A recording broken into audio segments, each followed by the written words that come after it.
You brought up the idea of the like builder mindset. I'm interested if you can expand upon that. Like, how did you know that you were a builder?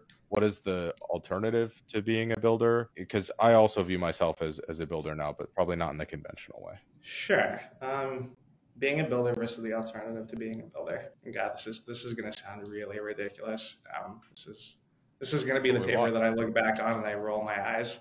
I was like thinking about like myself as a 4 year old that just drew a picture and is running around showing it to everybody and showing it to my mom and my dad and my grandma, being so excited about this thing that I created, and so thrilled to show everybody this like thing that I made.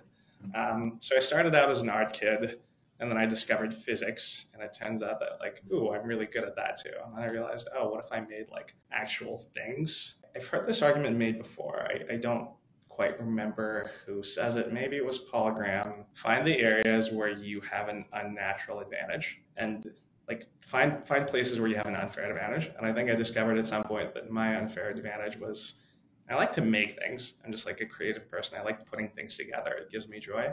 And two, I happen to be better at understanding systems and like breaking things down and figuring out how to make things work than a lot of people around me. That naturally led to, okay, cool. I can go into just about any space and get joy out of figuring out how to disassemble something, put it back together, make it work better. You made a relationship or connection between art and engineering or whatever it might be that I never would have made in the past.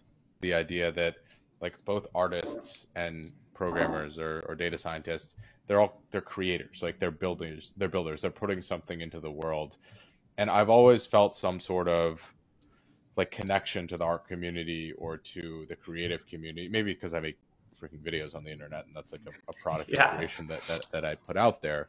But to me, I could never put a finger on it. Like, what was that relationship? And I think it is that those two groups are inherently interested in building and sharing things. Right? Like we do data science, we work in this domain to build things and to share them, whether it's analysis, whether it's an algorithm, whatever it is. And I think that there's something really like special about that. And I also like that there is that relationship between the more purely creative side and the more what people would consider like systematic and engineering focused side.